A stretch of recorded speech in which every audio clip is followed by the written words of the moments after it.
अस्सलाम वालेकुम dear student. बेटा अभी हम सॉल्व करेंगे चैप्टर नंबर 16 के न्यूमेरिकल्स।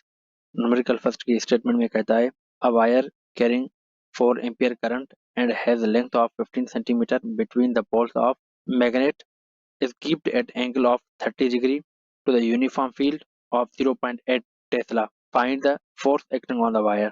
इसके कहने का मतलब ये है बेटा कि एक वायर है जिसमें 4 एम्पियर करंट है और वो उसकी जो लेंथ है वो है 15 सेंटीमीटर और वो दो मैग्नेट के बीच में पड़ी हुई है और उस मैग्नेट की जो मैग्नेटिक फील्ड है और उस वायर के बीच में जो एंगल बन रही है वो है 30 डिग्री और जो मैग्नेटिक फील्ड है उसका मैग्नीट्यूड है 0.8 टेस्ला. अब कहता है कि उस वायर पे कितना फोर्स लगेगा मैग्नेट का. ठीक है, इस स्टेटमेंट को हम डायग्रामेटिकली समझने की कोशिश करते हैं. देखें कि ये हमारे पास दो मैग्नेट है बेटा, एक नॉर्थ पोल होता है एक साउथ पोल होता है और इन दोनों मैग्नेट के बीच में एक मैग्नेटिक फील्ड है. ठीक है, और उस मैग्नेटिक फील्ड का जो मैग्नीट्यूड है वो है 0.8 टेस्ला और उसके बाद इस फील्ड में एक वायर पड़ी हुई है. ठीक है, और उस वायर में 4 एम्पियर करंट फ्लो कर रहा है और उस वायर की जो लेंथ है वो है 15 सेंटीमीटर. ठीक है, ये वायर इस मैग्नेट के अलोंग 30 डिग्री एंगल बना रही है. तो डेटा पे चलते हैं बेटा कि डेटा में हमें करंट दिया हुआ है 4 एम्पियर और लेंथ है 15 सेंटीमीटर और इस 15 सेंटीमीटर को हमें मीटर में कन्वर्ट करना होगा बेटा. तो ये हो जाएगा 0.15 मीटर. उसके बाद मैग्नेटिक फील्ड का जो मैग्नीट्यूड है वो है 0.8 टेस्ला और हमें एंगल दी हुई है 30 डिग्री. हमें फोर्स फाइंड करना है. ठीक है बेटा, तो सॉल्यूशन पे चलते हैं बेटा.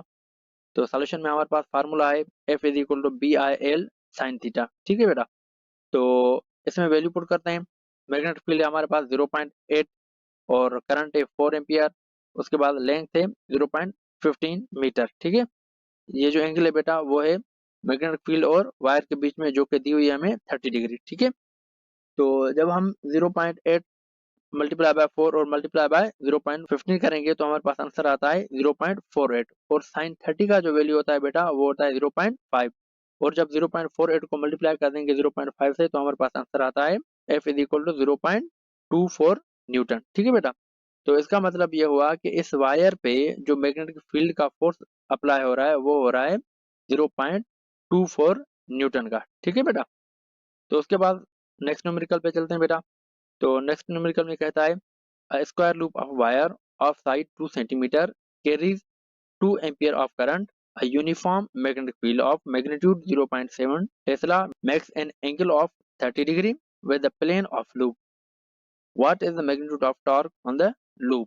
ठीक है बेटा, इसके कहने का मतलब ये है कि एक जो है वो स्क्वायर लूप है बेटा वायर का, जो उसकी एक साइड है 2 सेंटीमीटर और उस स्क्वायर लूप ऑफ वायर में 2 एम्पियर करंट फ्लो कर रहा है. वो जो स्क्वायर लूप है वो एक मैग्नेटिक फील्ड में पड़ा हुआ है जिस मैग्नेटिक फील्ड का मैग्नीट्यूड है 0.7 टेस्ला. वो जो स्क्वायर लूप है वो एंगल बना रहा है मैग्नेटिक फील्ड के अलोंग 30 डिग्री. ठीक है, और या हम इसको स्क्वायर लूप को हम प्लेन ऑफ द लूप भी कह सकते हैं. ठीक है बेटा, जैसे कि इसने यहाँ लिखा हुआ है प्लेन ऑफ द लूप. ठीक है, तो या हम इसको स्क्वायर ऑफ लूप भी कह सकते हैं या इसको हम प्लेन ऑफ लूप भी कह सकते हैं. ठीक है, और कहता है कि उस प्लेन ऑफ लूप पे वो जो स्क्वायर ऑफ लूप है वायर का बेटा उस उसमें टार्क कितना प्रोड्यूस हो रहा है. इसको भी बेटा हम जो है ना वो डायग्रामेटिकली समझने की कोशिश करते हैं. देखें कि ये हमारे पास दो मैग्नेट हैं बेटा, एक नॉर्थ है एक साउथ पोल है और इन दोनों के बीच में ये एक मैग्नेटिक फील्ड है. ठीक है, और ये एक स्क्वायर लूप पड़ा हुआ है जिसको हम कॉइल भी बोलते हैं. ठीक है बेटा, ये कॉइल है बेसिकली. ठीक है, यहाँ हम इसको प्लेन ऑफ लूप भी बोल सकते हैं जैसे किसने यहाँ बताया हुआ है किस नाम से, प्लेन ऑफ द लूप से. ठीक है, तो देखें बेटा कि ये जो मैग्नेटिक फील्ड है ये और इस कॉइल इस दोनों के बीच में जो एंगल बन रही है वो है 30 डिग्री और ये जो कॉइल है बेटा और इसमें 2 एम्पियर करंट फ्लो हो रहा है जबकि ये मैग्नेटिक फील्ड का मैग्नीट्यूड जो वैल्यू है वो है 0.7 टेस्ला. ये जो कॉइल है जब इस मैग्नेटिक फील्ड में मूव करेगा तो इस कॉइल में कितना टॉर्क प्रोड्यूस होगा. ठीक है बेटा, ये हमें फाइंड करना है. इस चीज को बेटा आप इस एनिमेशन में अच्छे तरीके से समझ सकते हैं. देखें कि ये दो मैग्नेट है और ये एक मैग्नेटिक फील्ड है और इस मैग्नेटिक फील्ड में ये कॉइल मूव कर रहा है. ठीक है, तो ये एक square loop of the coil है. अब कहता है कि ये जो मैग्नेटिक फील्ड है बेटा इसका वैल्यू है 0.7 टेस्ला और इस कॉइल में जो करंट फ्लो हो रहा है वो हो रहा है 2 एम्पियर और इसकी इस कॉइल की जो एक साइड की लेंथ है वो है 2 सेंटीमीटर। अब कहता है कि ये कॉइल जब इस मैग्नेटिक फील्ड में मूव करेगा तो इसका टार्क कितना होगा। ठीक है, ये हमें चीज फाइंड करनी है। तो डेटा पे चलते हैं बेटा। तो डेटा में हमें कौन कौन सी चीजें दी हुई है देखें। एक तो लेंथ दी हुई है बेटा लूप की, जो कि 2 सेंटीमीटर है। 1 सेंटीमीटर को हम मीटर में कन्वर्ट कर देंगे बेटा, तो ये हो जाएगा 0.02 मीटर। ठीक है, और उसके बाद करंट दिया हुआ है 2 एम्पियर, और एंगल जो दी हुई है वो है 30 डिग्री, और उसके बाद मैग्नेटिक फील्ड का जो वैल्यू है वो है 0.7 टेस्ला। ठीक है, और हमें कहता है कि टॉर्क फाइंड करें। तो सॉल्यूशन में चलते हैं बेटा। तो सॉल्यूशन में हमारे पास जो टॉर्क का फार्मूला होता है बेटा, वो होता है torque is equal to I B A cos theta. ठीक है, आपके बुक में भी लिखा हुआ है यही फार्मूला। ठीक है बेटा, तो यहाँ अगर इस फार्मूले को देखें तो इस फार्मूले में हमें करंट भी दिया हुआ है और मैग्नेटिक फील्ड भी दिया हुआ है, लेकिन एरिया यहाँ गिवन है, लेकिन एरिया तो यहाँ नहीं दी हुई हमें। तो हम क्या करेंगे बेटा, सबसे पहले हम एरिया निकाल देंगे। ठीक है, अब एरिया किस तरीके से निकालेंगे, देखें कि हमें इस स्टेटमेंट में क्या कह रहा है। ये कह रहा है कि एक स्क्वायर लूप है बेटा, मतलब ये जो कॉइल है, इस कॉइल की जो शेप है वो स्क्वायर है। देखिए बेटा, अब स्क्वायर में क्या होता है कि स्क्वायर एक ऐसा शेप होता है जिसकी 4 साइड होती हैं, उसकी चारों साइड की जो मैग्नीट्यूड होती है या लेंथ होती है वो इक्वल होती है। ठीक है, तो यहाँ देखें हमें बेटा एक साइड हमें दी हुई है। ठीक है, तो एरिया किस तरीके से निकालते हैं हम, लेंथ इनटू विड्थ को जब हम मल्टीप्लाई करते हैं तभी हमें एरिया मिलती है। तो हम लेंथ है हमारे पास 0.02 मीटर और विड्थ भी उसकी उतनी ही होगी। ठीक है, तो हम क्या करेंगे, इसको आपस में मल्टीप्लाई कर देंगे। जब इसको मल्टीप्लाई कर देंगे जो ये बन जाएगा 0.0004 मीटर। ठीक है, तो इसमें वैल्यू पुट करते हैं बेटा।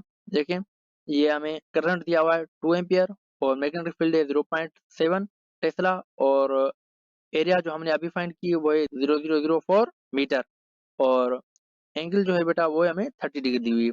तो जब हम इसको आपस में सॉल्व करेंगे बेटा तो ये हो जाएगा 0.00056, और cos थीटा की जो वैल्यू है बेटा वो है 0.866। जब इन दोनों को आपस में मल्टीप्लाई कर देंगे तो हमारे पास आंसर आता है 0.00048। ठीक है, और इसको हम इस तरीके से भी लिख सकते हैं बेटा, देखें कि ये हो जाएगा 4.8 इंटू 10⁻⁻⁴ न्यूटन इंटू मीटर। ठीक है बेटा, तो इसका मतलब ये हुआ कि इस कॉइल में जब ये मूव कर रहा है इस मैग्नेटिक फील्ड के अंदर, तभी उस पे इतना टॉर्क प्रोड्यूस हो रहा है। ठीक है, जो कि है 4.8 इंटू 10⁻⁻⁴ न्यूटन इंटू मीटर। ठीक है बेटा, आई होप कि आप लोगों को बेटा ये प्रॉब्लम समझ में आए होंगे। अगर समझ में आए तो इस वीडियो को लाइक जरूर कर दीजिएगा बेटा। Thanks a lot.